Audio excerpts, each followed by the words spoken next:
On September 19, 1990, prominent Colombian journalist and columnist Francisco Santos Calderón was riding home from work in his bulletproof car when the unthinkable happened. We always took the side streets, and in one of the side streets, two cars blocked us, one in front of our car, another behind. And my driver that was killed froze. And I looked at him and he didn't know what to do. And if you lose those first 10 seconds, you can't evade being taken out. I looked to the other side of the window. There was one person with a machine gun and another with a tool that's used to break rocks. So they knew I was in a bulletproof car, so they were going to take me out. I opened the door. I got kidnapped. They put some glasses painted with nail polish so that I couldn't see them. They took me inside the car, but before I got inside the car, I heard 3 ping, ping, ping, and the machine gun had a silencer. They had killed my driver. Hello, everyone. This is When It Mattered. I'm Chitra Ragavan. Santos Calderón, or Pacho Santos as he's known, soon learned that he had been kidnapped by none other than Pablo Escobar, head of the notorious Medellín drug cartel. Escobar held Santos hostage for 8 months as a pawn to pressure his government against extraditing him and other drug lords known as the extraditables to the United States. Santos' story and those of 9 other Colombians, most of them journalists, that Escobar kidnapped that year, became Colombian novelist and Nobel Prize winner Gabriel Garcia Marquez's acclaimed work of nonfiction, News of a Kidnapping. I'm so delighted to welcome Pacho Santos, journalist, human rights advocate, former vice president of Colombia, and the former Colombian ambassador to the U.S. Pacho, welcome to When It Mattered. Chitra, welcome. Thank you for having me in your podcast. So you come from a very prominent and distinguished Colombian publishing and political family. Tell us a little bit about your pedigree and background, because it matters very much to this story. Yes, my family owned a newspaper, used to own a newspaper. It was sold in 2007 called El Tiempo, probably the biggest newspaper in Colombia. We've been a family of journalists. My grandfather was a journalist. My father was a journalist. My uncle was a journalist. I was a journalist. My brother was a journalist. Everybody in the family was a journalist. But also, as something very different from many of the Latin American countries, there is a story of politics and newspapering in Colombia. A lot of members of newspapers and media in Colombia became presidents. Andrés Pastrana, my great-granduncle Eduardo Santos, my cousin Juan Manuel Santos. So that's something that is very usual in this country, and that's what my family has been. I'm a journalist at heart. I've loved journalism. I ended up as being vice president just because of everything that happened in my life, and I would say it was a casual thing, but always I've been a journalist, and I think like a journalist. Yes, I was a journalist for 20 years, and once a journalist, always a journalist, right? Yes, absolutely. It never leaves your blood. So you were the editor-in-chief of your family newspaper when you were kidnapped one morning on that side street west of Bogota. Tell us what happened. Yes, Pablo Escobar was kidnapping. As a matter of fact, I was going to be kidnapped 4 months earlier. I was able to got a hold of some information before, so I left for Miami. 5 days after I was living in Miami, I said, oh, hell, I got to go back. I went back. I forgot about it. I had a bulletproof car. I had just finished working at the newspaper that night. My last call was to another journalist because nobody knew where some journalists had disappeared. And my last call was to another journalist. And I said, look, I know that Pablo Escobar has those journalists that we're looking for. And I have only one source. And I said to her, do you have 2 sources? Because I want to publish it. And she said, no, I only have one source. And I think it's probably the same one as you have. So I didn't publish it. I got off my office. I went into my car. My driver then was not the one that was trained how to use a bulletproof car, which helps you just evade when they shoot you. He was resting, and I left. We always took the side streets, and in one of the side streets, 2 cars blocked us, one in front of our car, another behind. And my driver that was killed froze. And I looked at him and he didn't know what to do. And if you lose those first 10 seconds, you can't evade being taken out. I looked to the other side of the window. There was one person with a machine gun and another with a tool that's used to break rocks. So they knew I was in a bulletproof car, so they were going to take me out. I opened the door. I got kidnapped. They put some glasses painted with nail polish so that I couldn't see them. They took me inside the car, but before I got inside the car, I heard 3 bing, bing, bing, and the machine gun had a silencer. They had killed my driver, Oromancio. They took me inside a room. Somebody with a hood came in and said, and asked him, in whose hands am I? And he said to me, in whose hands do you want to be? And I said, I know I'm in the hands of Pablo Escobar. And he said, yes, you are. And that's when I started my 8 months and some days of kidnapping. Wow. Now, so let's just back up a little bit before we go into what happened once you were taken into captivity. Escobar had very good reason to be really unhappy with you, along with other journalists, many of whom were actually writing without bylines because it was so dangerous at that time to write about these drug cartels. And you had been writing a column and you were very, very tough on him and other drug traffickers, right, around that period. Yes, I was very tough. I remember before I published my columns, always sending them to my cousin, an older cousin. He's a really smart guy. And he just said, oh my God, why do you write that? Remember that an adjective that doesn't give life kills. And I was very, very tough. Look, it was a point in time when in Colombia, you would be a journalist and you left home and you didn't know if you were going to come back.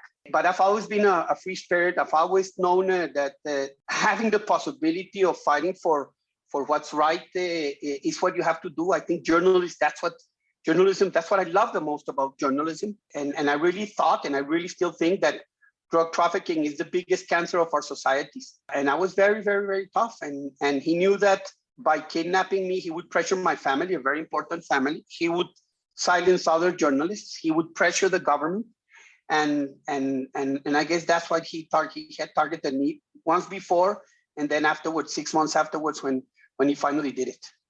Yeah, and violence was no stranger to your family. You actually had one of your relatives, your brother-in-law, I think, killed by Escobar.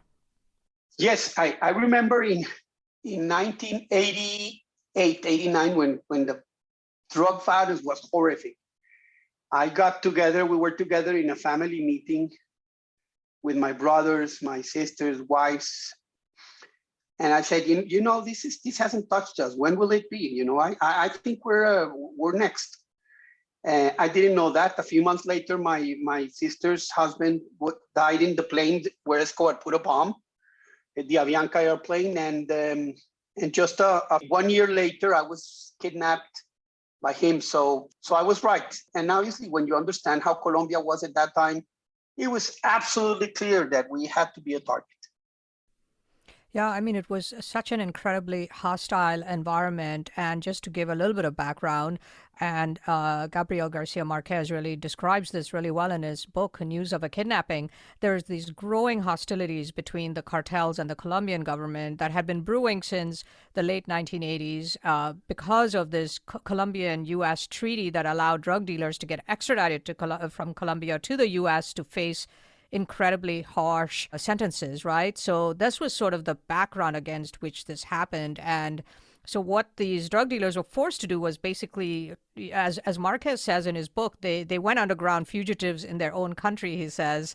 The great irony was that their only alternative was to place themselves under the protection of the state to save their own skins. And so they attempted by persuasion and by force to obtain that protection by engaging in indiscriminate, merciless terrorism, and at the same time, by offering to surrender to the authorities and bring home and invest their capital in Colombia on the sole condition that they not be extradited. And he described them as an authentic shadow power with a brand name, the extraditable. So, and he described the slogan that Escobar had: we prefer a grave in Colombia to a cell in the United States. And it is against that landscape that you became one of the pawns in Escobar's and the extraditable's chess game with the Colombian government not to be extradited. Obviously, and look how crazy I was, because when we spoke preparing for this, and it was going to be a 10-minute conversation and ended up being a 2-hour conversation, I just said, oh my God. A few months before I was kidnapped, that was probably June, Escobar was killing policemen in Medellín paying like, I don't remember what the number was, $1,000, $2,000. And more than 500 policemen had been killed in less than a month. And I said, look, I'm the editor of El Tiempo. I need to find out how a city lives under that fear. So I went to Medellín with the Secretary of Government of the city. I said, why don't you take me around and look at how this feels? And we went around some of the most difficult places of Medellín. I talked to people, etc. And then that night after dinner, I said, now is when we got to do it. I said, are you crazy? And I said, no, this is when you can really see what's happening. And we went out. It was just him, me, and the driver. And all of a sudden, 10 minutes later, a group of policemen go around us, stop the car, point their guns at it, tells us, you know, get out of the car, get on the floor, saying we gotta kill them. These other guys are killing us. It was a paranoia, understandable, by the way. And the guy that was with me said, no, don't kill me, don't kill me. Look, I am the Secretary of Government of Medellín. You're not, you're a sicario, you're gonna kill us. And said, here, look in my pocket. And I said, oh my God, yes, you are. Please excuse us. Look, you know how paranoid we are. And we went around and it was so scary, that city. It was like ghosts were all over the city. And at 4 o'clock in the morning, we finished our round and I went to a bar in one of the toughest neighborhoods in Medellín. And I go into the bar and we're with ties and suits, and a couple of guys that were there say, oh, the musicians just arrived. And we laughed, we started drinking, and I said, I gotta talk to those guys. And then I went to them and I said, hi, how are you? And the guy tells to me, you don't know who I am? And I said, no, I don't. And do you know who I am? I said, no, I don't. And he said, I am this guy Prisco, the head of the biggest gang that Escobar used to kill journalists and everything. And I said, and you want to know who I am? Who? Francisco Santos of El Tiempo. And he just said, what the hell are you doing here? He was like, you know, he admired that I was there, and we ended up chatting in his life and all that. And like at 5 o'clock in the morning, we left. He was the head of the organization, the Kidnapping. And that was 3 months before. So this has been my life as a journalist, which is what always inspires me. I've always been curious, and to be very sincere, I've also been very irresponsible. Yeah, you were irresponsible, but also careful, because Marquez says in his book, tell me if this is true, that you had kept your movements so unpredictable and irregular that's why Escobar couldn't kidnap you for 4 months, though he had been trying, and that this was a similar strategy that had prevented your father from being kidnapped by M19, the guerrilla movement, 15 years earlier. You know, there's an anecdote. You know what my kidnappers call me? The ghost. Because I would get into the car and drive and change directions, and there was a red light, and I would say, go, and the driver would go through the red lights. They crashed twice following me. They told me that afterwards.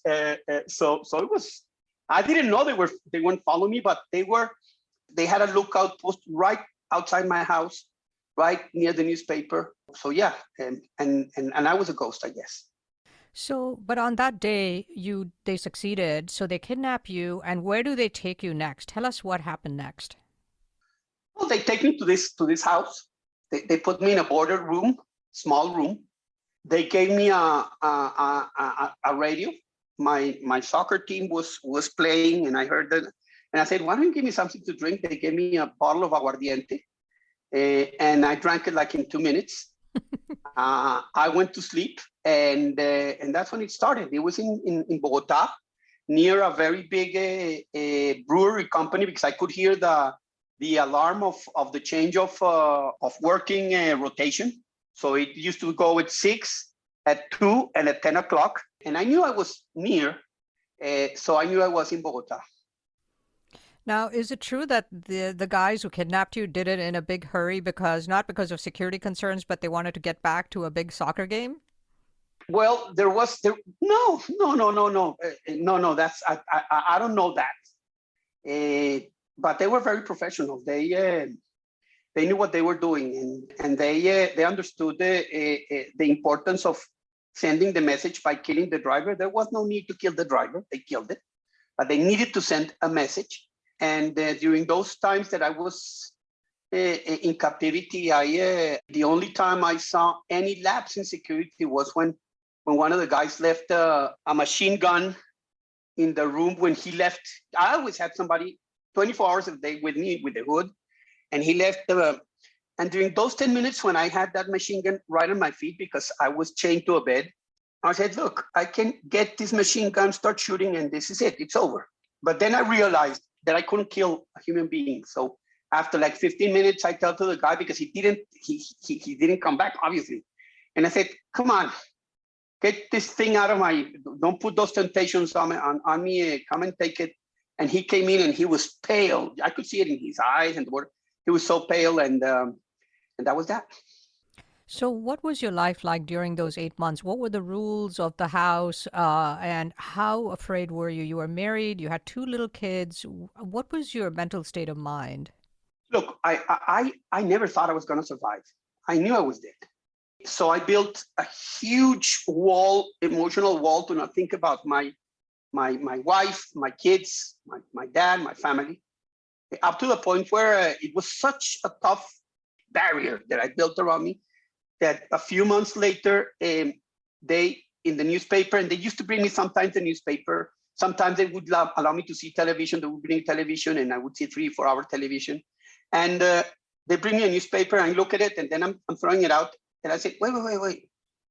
There was a magazine, and I looked at it, and in the front page was my wife and my kids. And I had skimmed over it. I hadn't seen them.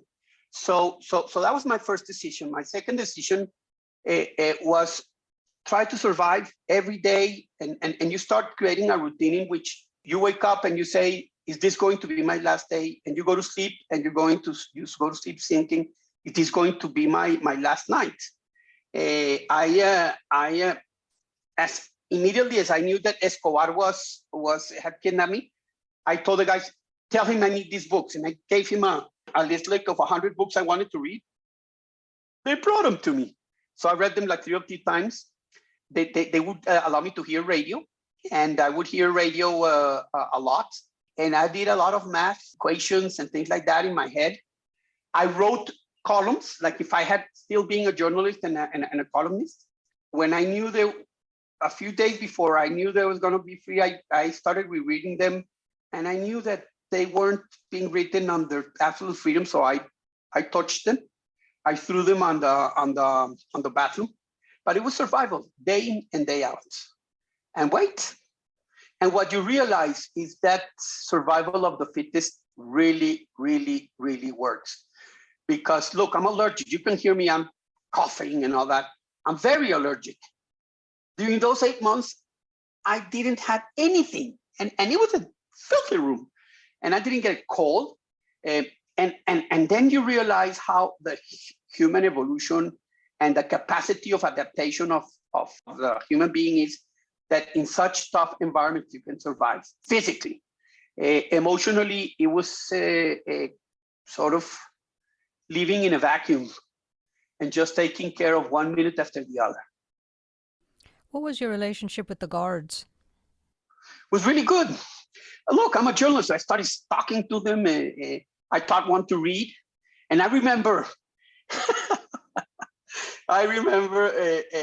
after he started reading all that, and he knew the basics, but he was having difficulty. And I gave him a book by Clear and Present Danger that's about Escobar. And he read it, and he comes in and said, is this going to happen? No, this because it's about a spy that helps takes down a drug cartel in Colombia, and it talks about technology. And I said, don't worry, we're not there yet, but we will. And another one, I started writing with the mom. I don't know why. He was the one who became closest to me. He was probably the most with the most humility. He told me about his story, why he had ended up being there, etc. And he lived with his mom. And I said, can I write to your mom? And I said, yes. And I wrote to her. And they used to go back to Medellín every 2 weeks, I think, or 3 weeks. And all of a sudden, her mom writes me back. And we started having a conversation, I guess. and or a relationship. And all of a sudden, this guy goes to Medellín and comes back and tells me, look what you did. And I said, what? I didn't do anything. You're riding with my mom. My mom threw me out of the house. And I said, why? Because she said, or you let him free or you don't come back. And he was telling me, if I let him free, they're going to kill me, which they actually did afterwards because Escobar killed all of them.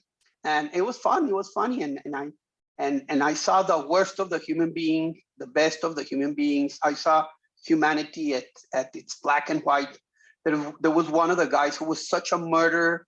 I remember he would come back from Medellín and he would tell me the stories of how many he had killed that weekend.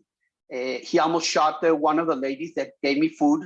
The other guy told me, and he shot her, but the gun stuck, and so she was able to flee with his kid, with his mom's, his kid's mom.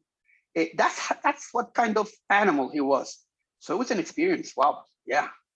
And you said you, that you get me talking, Chitra. Why? I've spoken very little about this. I've spoken so little about this. Well, thank you for trusting me with your story. You said something sad that none of these guards had fathers, that they had been, abandoned them for the criminal lifestyle, and it's kind of sad that in the end, Escobar also ended up killing these guards. So it's a circle of absolute evil, right? It's not necessarily not all evil. There was a lot of life in it. There was a lot of love in it. There was a lot of moments in it, but their life was around evil. Their life was killing people. Their life was because they were what in Colombia we call sicarios, hitmen. But in those months I could see the humanity inside. I could see why they became that. I could see the troubled lives. I could see the violence. I could see the abuse. I saw many things that sometimes in black and white and in cases you can't see. So, and that was a privilege because I was a journalist living inside the belly of the beast.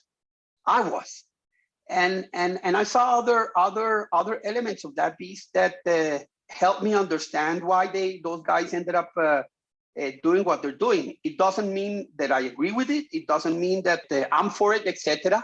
But I saw how easy richness with no dad, with abuses, with a mom that, and they used to have a great saying, mom, there's only one, father can be any son of a bitch.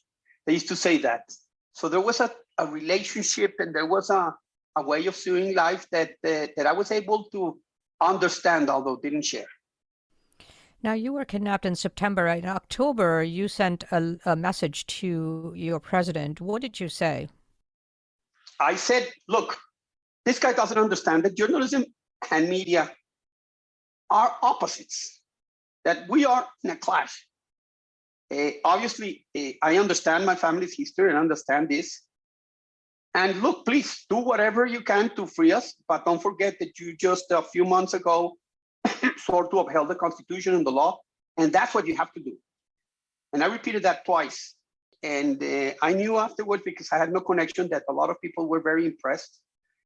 One of the best caricaturists, I don't know how you call it, did a fantastic picture of me in black and say, faith and dignity, which was my great-grandfather's motto during his presidential campaign. When Escobar talked to the priest who helped release me, he said, this guy's a warrior. He had sort of an armadillo, and he told us, look, this is the only, I can't believe he said that. And it's because I never buckled up, I never asked for anything. I understood that my life wasn't mine and that I wasn't going to budge to whomever had my life in his hands, and that's how I've lived my whole life. I don't negotiate my thoughts, my beliefs, and my thinking. Now, you never did meet Pablo Escobar during those entire 8 months, just his guards. Well, he wrote me a letter. Like 2 weeks before they were going to release me, I got a letter. And I said, nah, this is not Escobar, because, and he said, yes, it is. And he said, you got to burn it after you read it. I read it, and he said that he had to understand. It was so, look, I'm an editor.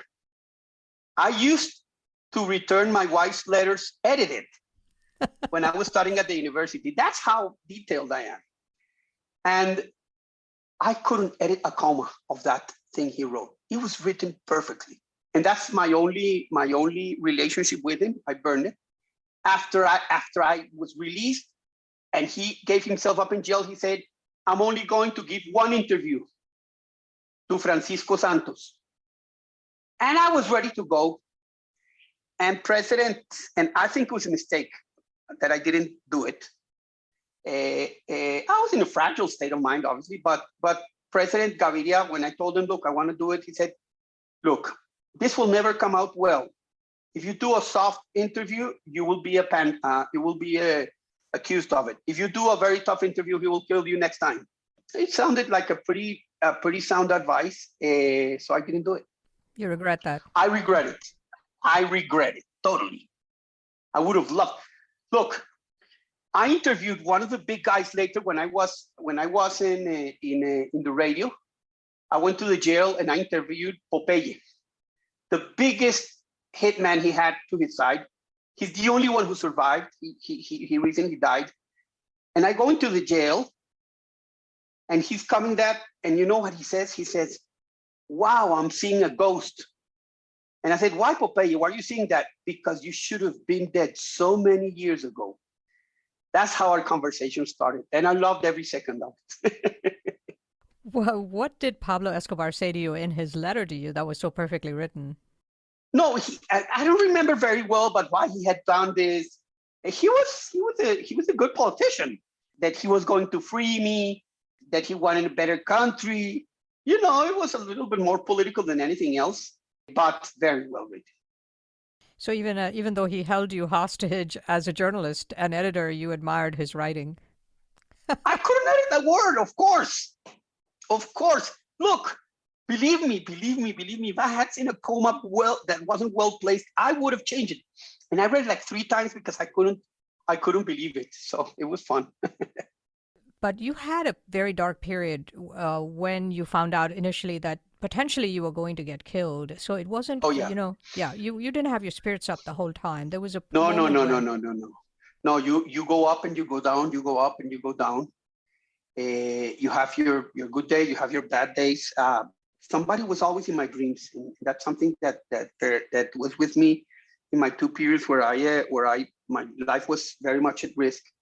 And she would, in the night, come to my dreams and help me understand what I was living and help me live I think it was either my mother, the Virgin Mary, which she protects me. I'm Catholic, and she would soothe my spirit. And in January, when one of the heads of the sicarios of the Priscos, the guys that I had met in that bar, were killed by the police, Escobar said, I'm going to start killing hostages, 1 every 4 days. At that point in time, there were 1, 2, 3, 4, 5 of us. And I said, okay, I have 20 days to live, because I thought I'm going to be the last one. Well, I wasn't the last one. I was going to be the first one. Gabriel Garcia Marquez found out that the sister of one of the other family of big drug traffickers in Colombia found out that I was going to be the first one to be killed. And he looked for Escobar and said, don't do it. If you kill him first, we're all dead. And that changed his mind. One of the guys that I had the best relation, which was probably the smartest one, I used to play chess with him, but he had left like 3 months before. I told him, the only thing I want from you is to be honest with me. When I'm going to be killed, you tell me. And he came that day and he said, look, the shit hit the fan. We're going to kill this first lady on Thursday. Then we're going to kill this one on Sunday. Then we're going to, so he gave me all the pictures. I said, okay, I have 20 days to live. That Saturday, they gave me the television, and all of a sudden I hear that in a rescue attempt, 2 of those hostages had been killed. No, one was rescued and the other one had been killed, the daughter of a former president that was a journalist too, Diana Turbay. And I said, okay, my lifespan has been cut short from 20 days to 10 days. I was ready to die. That changed the next Tuesday when the government said, okay, we're ready to see if you want to give up. We had nothing to do with, I had nothing to do with, my family had nothing to do with. And that was that. And my other really dark period was when I got tired. And I said, I'm going to finish with this. And I had taken out the razor blade. I took them out. I put them outside my, underneath the couch. And I said, okay, this Sunday, he goes to sleep. I'll just cut my, and I'll die. No big deal. And that Sunday, they bring me the newspaper. They didn't used to bring me the newspaper every day. They brought me the paper that Sunday. And all of a sudden, I read a column from the personal priest, the family priest, saying, don't kill yourself. And he says, it's not your life. And I was blown away and I said, okay, this is a pretty big message. I'd rather not go through with this or I'm going to hell. And when I was out, the first thing I asked my dad, well, two things I asked my dad. My dad told me, oh, I'm so glad you're back. They told me that you were in a farm, that you could swim in a pool and walk. And I said, no, Dad, I wasn't. I was in a house chained to a bed. And he, after that moment, he was 20 years older. It's amazing how people can change in seconds. And then I asked him, Dad, why did you publish this column? Talk to me about this. And he said, look, I had kept it for 3 weeks because he was so harsh on Escobar, because he was a tough priest. And he hated the violence, and he was so tough that I said, why risk my kid's life? And then I published it because he insisted. And I told him the story, and I told him, if you had published 1 week before or 1 week after, I would have been dead. And I told him what had happened, and he just became pale. So those are stories of power, politics, luck, God, the Virgin, that were part of my existence. So why were you released, and what was that day like, the 21st of May, 1991? Look, Escobar was able to bribe a big part of the Constituent Assembly that was now sessioning, and he knew that he got the votes to prohibit extradition. So he decided to give me up before that and give the last two of us up before they voted the non-extradition. They put me a television on a Sunday night, and I'm saying, oh, the extraditables are announcing the release of those two guys. And they said, we're leaving. I said, no. The other guy said, no, wait, until somebody from Medellín comes here to Bogota, to the city, we're not releasing you, okay? That night, I slept, not too much. Next morning comes, this guy says, get ready, orders. He talks to me and said, look, this is how it's gonna come through. The Maruja Pachon is going to be out at 6:30 so that he gets into the 7 o'clock news. You're going to be out at 8 o'clock so that you can be in the 9 o'clock news. And that's it, okay, bye-bye. And then they put me in a car, old car. They said, read this book like you're reading, don't look up. Obviously, I looked up. And they say, look, our orders are that you have to be out alive, no matter what happens. And if anything happens, we will open the door, we will come out shooting, and you then go underneath the car. They gave me instructions on how to survive. And all of a sudden, I knew where we were, and I knew we were in front of a police station in a red light. And the car all of a sudden goes out. And I said, oh my God. And I could hear the guy turning around. I said, and those guys were so nervous. They said, look, you ready? You ready? I said, yes, I'm ready. And after 1 minute and all the cars honking around us because it was a main highway or a very main street, the car ran again, took me some blocks. I went out. They gave me some money for the taxi.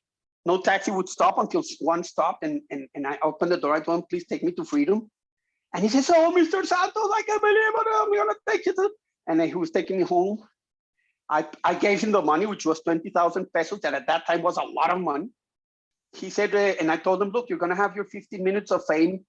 When you drop me, don't drive, stay there. Obviously, he had his 15 minutes of fame. He said that he gave me the ride home for free, which was a total lie. Smart man. Yeah. And there were so many journalists and everybody waiting for me at home. And that's when I got back to freedom. And you came out of this experience and, became a human rights advocate for kidnapping victims, and you had a pretty big effect. Tell me about the group you founded and what impact that had. Yeah, I created an NGO with my wife called a Free Country. We had more than 3,000 kidnappings. I wrote a column. I went back immediately to write my column. They wanted me the Nieman offered me a fellowship at Harvard, and I didn't want to go to Harvard. I wanted to go back to work. I finally ended up going to Harvard. But in that period, I created this NGO because I wrote a column about my life and how much this had hurt my family. And I got so many letters of people saying nobody's helping us. We don't know how to manage this. We are in such a dire situation. We're losing everything. It was horrible. And I created this NGO to help people through a kidnapping and help the families especially. And that became the other part of my life. I used to work in the newspaper between 9 o'clock and 6 o'clock or 7 o'clock. And I used to work at an NGO from 6 o'clock in the morning to 9 o'clock, and from 6, 7 o'clock in the morning and at night until 10. And we did so many things. We helped so many families. We learned so much. We created the first anti-kidnapping law passed by signatures. That's how it was presented to Congress, the only law which the new constitution allowed to do. And it became part of my life. Freedom became part of my life. Helping. When you're a journalist, it's great because a lot of the times you're seeing the bullfight from the seats. Not anymore. I was bullfighting. I was down there, and my cause was freedom and helping those who had lost it. And you were able to bring the kidnapping rates down from what to what? Well, not at first. And it was very frustrating because as a civil society, we had an impact. We did ads to really put the kidnappers in the worst political scenario, but they kept rising. And in 1996, a lady came in.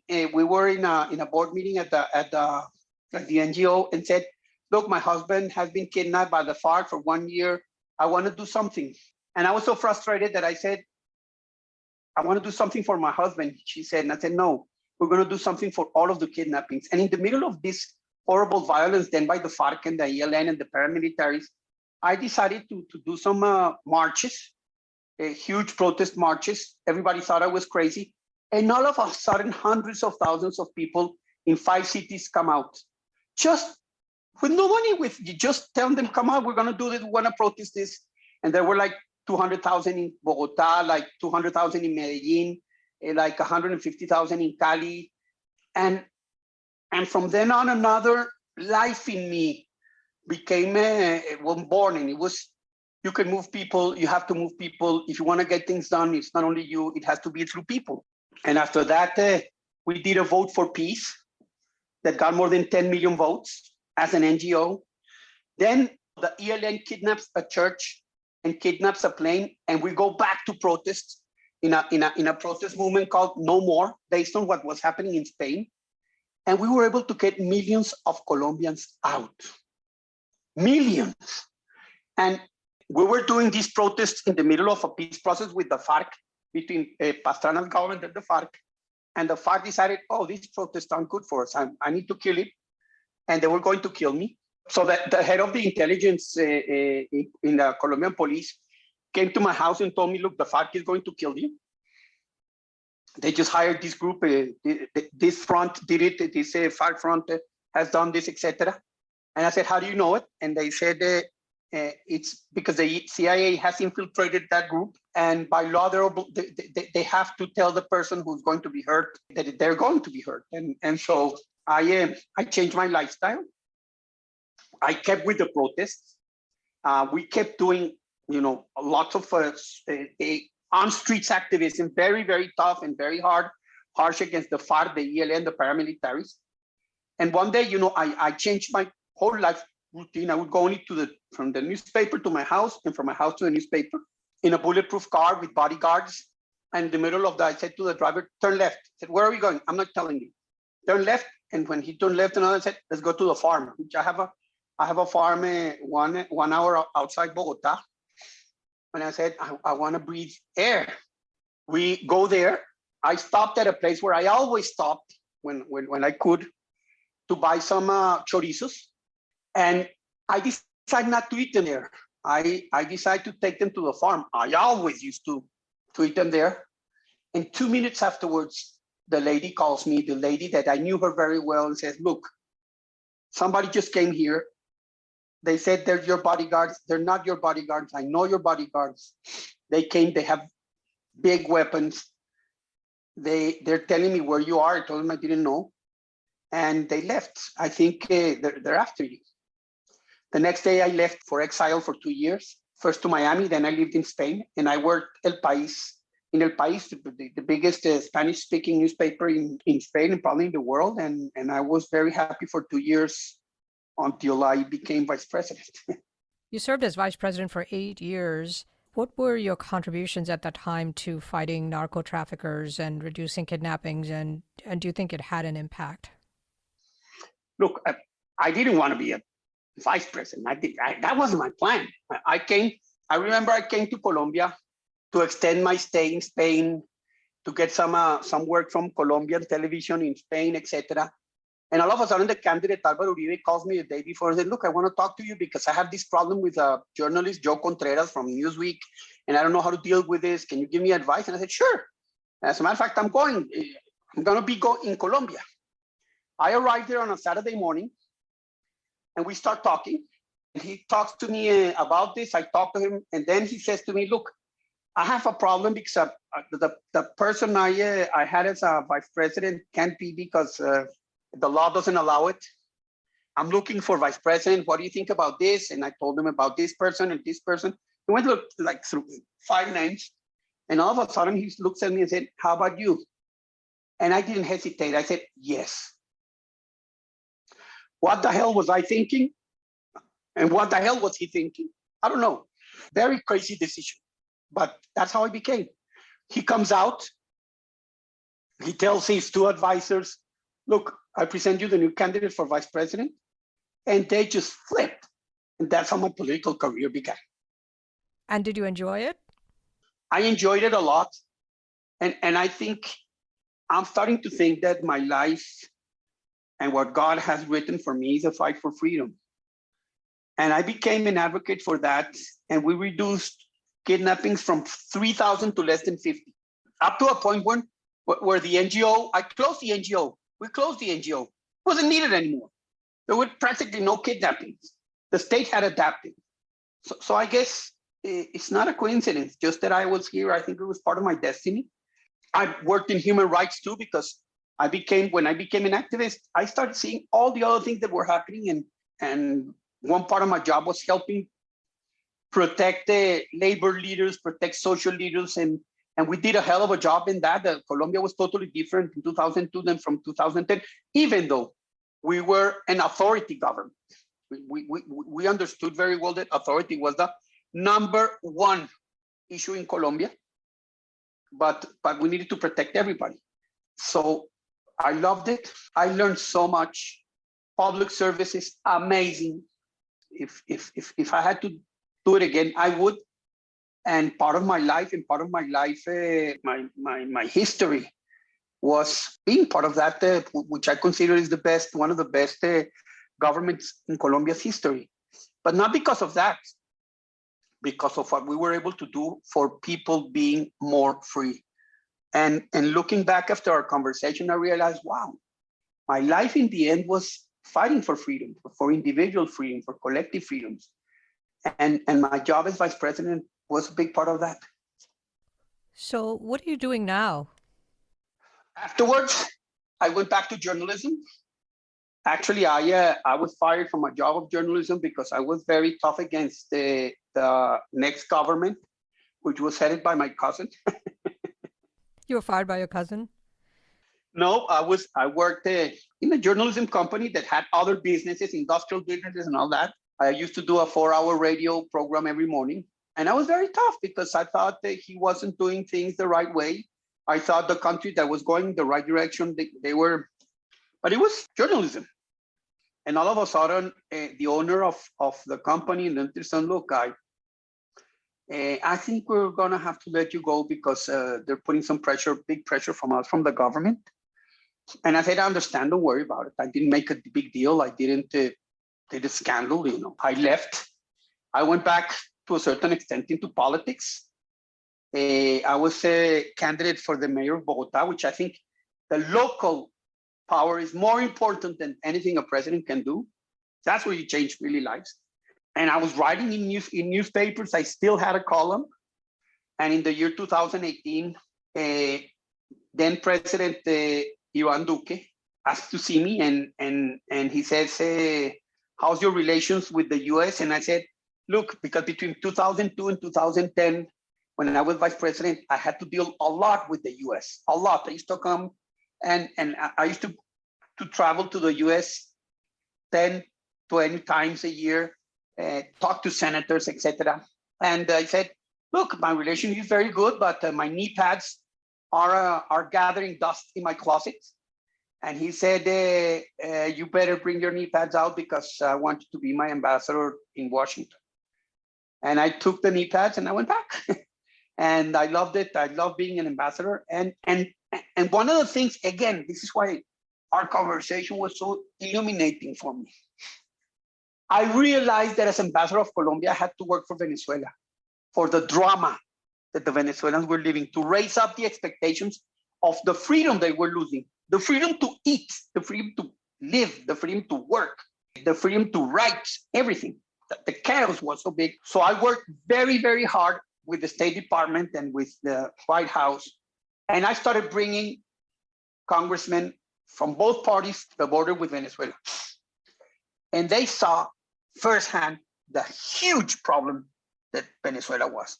And that raised the profile of the Venezuelan issue in US politics. And I think that was also part of my fight for freedom, because the Venezuelans had lost it and Venezuela became a cause of my life. And in that sense, right after I came back, I'm doing a program on Venezuela, what's happening, how they've lost all their possibilities, what can the world do. I'm not even doing anything regarding Colombia, I'm doing it because of Venezuela. And I got involved in another issue, which is China, Russia, and Iran in Latin America, because I think they are a big threat to our freedoms. And getting people to understand what they are and how we need to deal with them, because they're a reality in this complex world in the early 21st century. It's also part of my story. So that's where I am now. Going back to your time when you were held hostage by Pablo Escobar, and later Gabriel Garcia Marquez was thinking about writing this book, which became News of a Kidnapping. He asked you to co-author the book, and you declined to do that. Why were you unhappy with Marquez? The first thing is that was a very stupid decision on my part too. Very, very dumb. But there was a reason. When we were all kidnapped, in all of the newscasting, there were newscasts at 12 o'clock in the morning, in the midday, 7 o'clock and 9 o'clock. And before each of those television newscasts in Colombia only had two channels, they would put up pictures and say, we want them free. And intellectuals and people from all over Colombia said, why do you have them? It was putting political pressure because I guess Escobar would laugh at it. The only guy who didn't accept that was Gowan. They told me that. And when he asked me, I said, no, I don't want to do that. You were not there for me. Why should I be there for you? I was young. I was stupid, to be very sincere. So you're saying that all of the intellectuals in Colombia were speaking up to ask Escobar, to put pressure on Escobar to release you, and Gabriel Garcia Marquez was the only intellectual of note who didn't do that. Yes, exactly. That's what happened. And did you ever ask him? Yes, I did. Yes, I asked him why. And he said, you know why? Because I wanted to, if it was necessary to use me as an intermediary, I did not want it to appear that I was on either of both sides. Good answer, but not enough, good enough for me at that time of hurt and of I don't know how you call it when you go out of kidnapping, but it's a very difficult transition to go back to freedom. Very, very, very difficult. A honk in the car would send me up to the roof. The first night I arrived, I couldn't sleep. And I started going all over around the house. And all of a sudden I saw in the house new paintings, this new sofa, so well kept. We wanted to build 2 showers so we could shower together. and that had been like a 3-year idea, and now it was. And when my wife wakes up, I'm practically looking at it. How much do we owe? Are we broke? And she says to me, no, we don't know. And I even saved. From that day on, she manages everything. I don't even know what I have. I don't manage 1 cent in my life. They just put me some money in my wallet, and that's how I live. It changes everything. It changes everything. It changes your perspective. It changes your ability. It creates PSD. I remember there were many years I would wake up sweating, looking at the roof of my bedroom and not seeing the gum that was in the room of the place where I was kidnapping. I was kidnapped. That was in the roof, in the ceiling of my room, and then and the same thing would happen when I was kidnapped. I would wake up, happy that I was free, and the first thing I saw was that gum, and I said, "Shit, I'm still kidnapped." And that happened exactly at the other side of the coin. Happened when I was freed for many years. So did you ever cooperate with Gabriel Garcia Marquez for his book? Did you ever speak to him and tell him your story? Yes, after I went to the Neiman, he started writing the book. When I came back to the Neiman, he said, "Look, I can do this book without you and without Maria Victoria." And so the book was already written, and so he spent, I don't remember, like 3 or 4 days talking to us, and we spoke and spoke and spoke. And one night he said, "Come here, I'll invite you to a restaurant." We left for a restaurant. We got drunk. And he said, "You know the house where you were?" And I said, "I know. Let's go find it." And we went to try to find it, and we didn't with him. So we cooperated. That's why we're part of that book. Many of these stories that I have told you aren't there, but I haven't read it, to be very sincere, because I move on. And frankly, Chitra, this is not something I do very often. Well, thank you very much for telling me your story, Pacho. Now, one question I have is, well, 2 questions. One is, do you feel like you have gotten over that emotional trauma, that PTSD you were talking about? Yes, it took me many years for those nightmares to never come back. And the emotional wall that I had built around me, it took many years to take it down too. I didn't even realize I had it until I had a therapy. And then he said, "Look, this is your problem." And I understood it, and I took it down. So yeah, it leaves you, it marks you. One of the things that we found out with País Libre, the NGO, and we're helping families, is how much it changes the family dynamics. I told you the story of how my wife became the administrator of everything I have and everything we have. You see that lots of divorces, and the divorce comes because the person who's not kidnapped changes dramatically. Women who were women, household, all of a sudden are in charge of companies, and they do a hell of a job. And when the husband comes back, where does she fit, or where does he fit? Those who stay behind are also victims, but yet the light is shown only on the person who is kidnapped, not all of those who suffer day and night. A kidnapping is like having a funeral with no body. Imagine going to a funeral 8 months or 6 months or 3 months. That's tough. So those levels and those that view of different hurt, it's not easy to walk through or to get over. And so you see that family dynamic all over changing. And kidnapping in Colombia is like a very big wound that hasn't closed yet, that is still there, because the waves it created are so deep inside victims and victims' families that I think it still has an effect on everything we do as a society.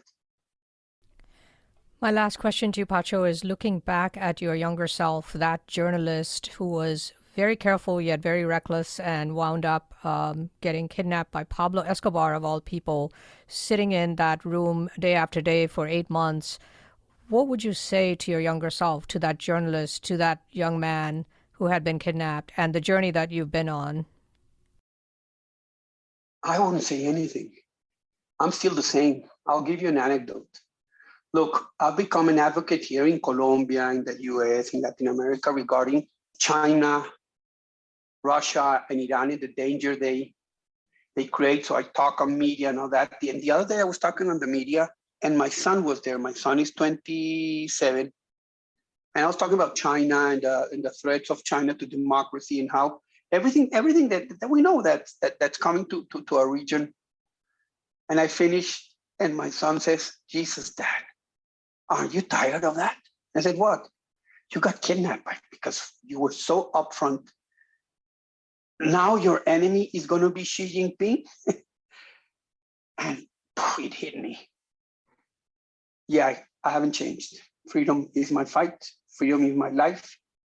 And freedom, maybe it will be my death. Pacho, thank you so much for joining me on When It Mattered and for this fascinating conversation.